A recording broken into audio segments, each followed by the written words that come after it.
the song inside me. A song comes on the radio.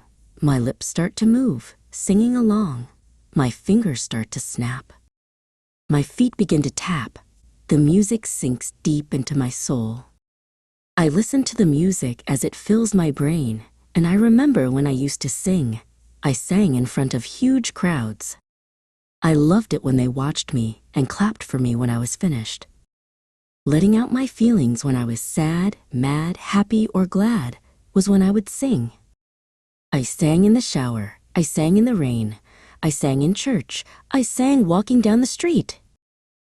Music has always been a big part of my life. It seems like I was a baby when I started playing the piano. I would sit on my sister's lap while she played the piano, and I would bang on the keys.